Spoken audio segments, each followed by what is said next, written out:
Լավ, ձեր ուզածն ինչ է, ուզում եք Ադրբեջանը նոր պատերազմ սկսի։ Նիկոլ Փաշինյանին հեռացնում եք, որ նորից պատերազմ խժդժություններ լինեն, նոր զոհեր լինեն։ Այս թեզը գիտեք ովքեր են հիմնականում տարածում։ Չգիտես ինչու, Նիկոլ Փաշինյանի կողմնակիցները։ Որևէ այլ բանական մարդ նման թեզեր իր մտքում չունի, եւ մենք հիմա կհիմնավորենք, որ պատերազմով սեփական ժողովրդին վախացնելը դա մեծագույն ստորություն է, խաբեություն, մանիպուլյացիա, եւ դուք ինքներդ կորոշեք, թե իրականում ինչու է դա արվում։ Սիրելի բարեկամներ, ցանկացած պետություն, եթե նույնիսկ հզոր է իր հարևանից, հենց այնպես չի կարող հարձակվել նրա վրա, անգամ եթե դրա առիթները լինեն։ Որովհետև պատերազմի նպատակը գիտեք ինչն է։ Դուք կարող եք դա նույնիսկ մարդկայնացնել։ Ես սա խոսում եմ քաղաքագիտորեն, մասնագիտորեն։ Պատերազմ, կոնֆլիկտ սկսելու, ռազմական ագրեսիա սկսելու նպատակը շահել ավելին, քան դու կարող ես ստանալ բանակցություններով։ Եթե քո կորուստները լինելու են ավելի մեծ, դու պետք է լինես կատարյալ հիմար, որպեսզի մտնես արյունահեղության մեջ, որովհետև նույնիսկ թույլ հակառակորդդ քեզ կարող է հարվածել, վնասել, կարող է ինչ-որ հրթիռներ հայտնվեն քո մայրաքաղաքի վրա, քո ենթակառուցվածքների, նավթագազամուղների, իսկ դրանք ռիսկեր են, դրանք կորուստներ են։ Արցախի խնդիրը բոլորովին այլ էր։ Դա մի վիճելի տարածք էր ըստ էության, համաշխարհային հանրության համար եմ ասում։ Մեզ համար դա ազգային ինքնորոշման եւ մեր ժողովրդի իր հայրենիքում ապահով ապրելու խնդիր էր։ Աշխարհի համար դա քանի որ վիճելի էր, ինչ որտեղ չկար միջամտություն։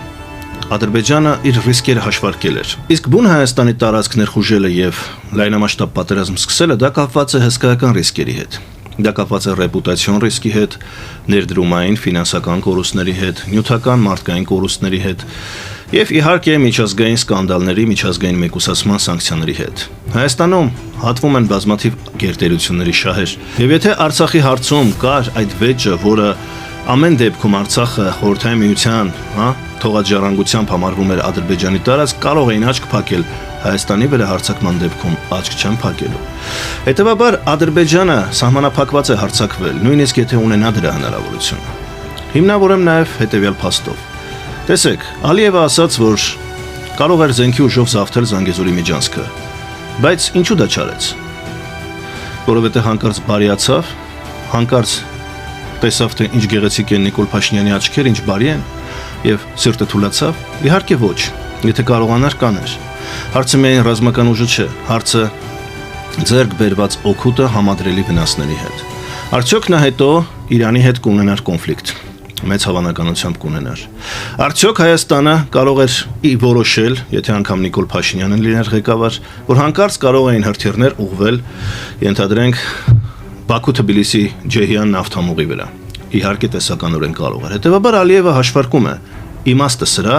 եթե կարելի է Նիկոլ Փաշինյանին համոզել, գնա իր ժողովրդին համոզի, որ դա տան կամավոր։ Այստեղ է խնդիրը։ Հետևաբար դրա համար է պետք, որպեսզի ձեզ վախացնեն պատերազմով, որպեսզի ասեն, տեսեք, եթե չտանք, կլինի պատերազմ, բայց եթե չտակ, պատերազմ չի լինելու։ Այստեղ են ձեզ խաբում։ Չի լինելու ոչ թե որովհետև Ադրբեջանը չի կարող հարձակվել ուժի բերումով։ Ադրբեջանը պարզապես չի կարող հարձակվել հնարավոր կորուստների բերումով, որովհետև համադրելի չի այն կորուստները, որ նա կունենա հնարավոր օգուտների հետ, որովհետև համաշխարհային հանրությունը ասելու է մտել ես, պետք է դուրս գաս։ Այսինքն Ալիևի տարբերություն Հայաստանի ղեկավարության գիտի իր կարմիր գծերը, գիտի իր հնարավորությունների սահմանը եւ գիտի ժամանակին կանգ առնել։ Օրինակ ռուս-վրացական պատերազմը։ Արդյոք Ռուսաստանը միջուկային գերտերություն չէր կարող Վրաստանը հողին հավասարացնել, բայց ինչու դա չարեց։ Ինչպես Ալիևն է ասում, կարող էի, բայց չարեցի։ Որովհետև խնդիր պետք է լուծի դա։ Ինչ խնդիր է դա լուծում Ռուսաստանի համար։ Բերելու է օգուտ, թե միայն վնաս։ Ինչ օգուտ է ստանալու Ռուսաստանը կործանելով Վրաստանը։ Ոչ մի օգուտ, նա ստանալու է միայն ռեպուտացիոն կորուստներ, հեղինակության, ստանալու է միջազգային դատապարտում, հետևաբար մարդիկ հաշվարկում են եւ հետ են քաշվում։ Չնայած կարող են ուղակի բնաջնջել այդ երկրները։ Եվ ինչպես սովորական մարդիկ, հզոր, պարապած, կարատեիստ, չգիտեմ, բոքսեր չեմպիոնը, միշտ երբ ուզի ինչ-որ մեկի վրա կարող է հարձակվել, ծեծել, հաղթել, եթե ինչ-որ կոնֆլիկտներ է ունենում։ Իհարկե ոչ։ Իսկ Նիկոլ Փաշինյանը այսօր տպավորությունը, որ հայ-ադրբեջանական կոնֆլիկտը վերածել է հայերի պատերազմին դեմ հայերի։ Հայ-հայկական կոնֆլիկտ է դարձել։ Այլևս մենք պատերազմում ենք մեր երկրի ներսում։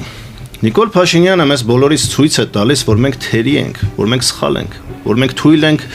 որովհետև մեր պատմությունը սխալ ենք հասկացել, որովհետև հայկական կոնյակը յաթրջի արաղ է թե գույն տված, որովհետև մեր եկեղեցիներում սրբապիղծներ են նստած, որովհետև դուք տգետ եք, պետք է ձեզ կրթենք, կրթությունը նորաձև է։ Սա ոչ թե խաղաղության եւ զարգացում տանող պետության մոդել է, այլ հակառակը, սեփական ազգի մեջ ձևավորել թերարժեքության բարդույթ, թուլություն, տկարություն, որպեսզի դուք հետո հանդուրժեք հետագա զիջումները, որպեսզի Ադրբեջանը ստիպված չլինի պատերազմով այդ հարցը լուծել, չնայած նա չի էլ կարող պատերազմով այդ հարցը լուծել։ Այստեղ է խնդիրը, եւ դուք պետք է հասկանաք այդ մանիպուլյացիան, սիրելի ժողովուրդ։ Հոգատար սեփական երկրի անվտանգության ու զարգացման մասին մտածող ղեկավարը դա ընտանիքի հոր է նման։ Նա ոչ թե ստորացնում է իր զավակներին, այլ ուժ է տալիս, որպեսզի նրանք կրթվեն, զարգանան իսկապես, այլ ոչ թե իրենց արատները հանում եւ ցույց են տալիս հարևանությանը ամբողջ աշխարհին։ Եթե Նիկոլ Փաշինյանը օրինակ այդքան անհանգստացած է հայկական կոնյակի որակի վրա, իսկապես կա այդտեղ խնդիր։ Իսկապես արտադրում են շատ ձեռնարկություններ անորակ արտադրանք։ Նա ոչ թե ամբողջ աշխարհի կասեր, որ կոնյակը, որը Չերչիլը խմել էր եւ շարունակում էր խմել Ստալինի նվերից հետո եւ ամբողջ աշխարհը գիտեր հայկական կոնյակի որակի մասին, համայն աշխարհի առաջ թուրքերին ուրախացնելով ասես, որ դա յաթրջի արավ է։ Մենք կարող ասենք հիմա բա ինչ անենք, այս բանը, բա այս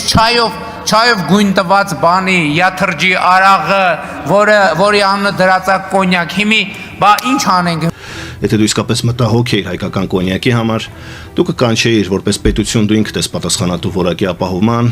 ստանդարտների ապահովման, այդ ձեռնարկություններին առանց որևէ աղմուկ անելու կպատժեիր, կստիպեիր, որպեսզի լավ արտադրեն։ Եվ հետո հպարտորեն կասեիր ժողովուրդ, մենք այս խնդիրը լուծել ենք, որովհետև ամիսներ առաջ վատ էր արտադրվում, հիմա մենք ունենք ընտիր կոնյակ, որ կարող ենք արտահանել Եվրոպա։ Դու դա չես ասում, դու ընդհանրապես վարկաբեկում ես կոնյակը։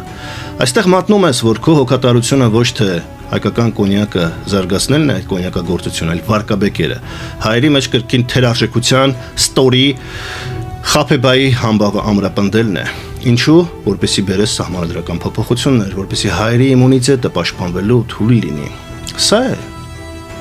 Այստեղ է ճշմարտությունը, դուք այստեղ պետք է տեսնեք իրողությունները։ Եվ չի կարելի հավատալ մեկին, ով քեզ միայն վախացնում է եւ ստորացնում, որպես ժողովուրդ։ Ինչպես կարելի է հարգել այն ղեկավարին, ով առավոտից երեկո քո թերություններն է նշում, բայց քեզ ոչինչ չի տալիս դրա դիմաց։ Ես զարմանում եմ, որ մեր իմաստուն ժողովուրդը ուտում է այդ լկտի սուտը, այդ կուտը պատերազմի։ Իմացեք, սիրելի բարեկամներ, ձեզ խաբում են, ձեզ թուլացնում են եւ ստորացնում են։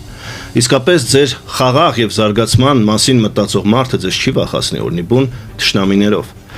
այլ ձեր հետ միասին կստեղծի այնպիսի պետություն, հպարտության աղբյուրներ նշելով, հաղթանակները նշելով, առաջնորդելով դեպի նոր հաջողություններ, որպեսզի Ադրբեջանի համար Հայաստանի վրա հարձակվելը դառնա լրջագույն խնդրեմ,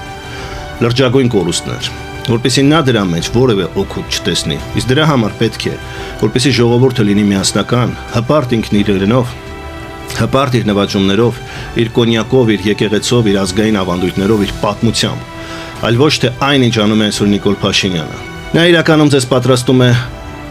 մի պատերազմի, որում պարտությունը երաշխավորված է։ Հետևաբար դուք պետք է վախենաք ոչ թե հնարավոր ինչ-որ մի հիպոթետիկ պատերազմից,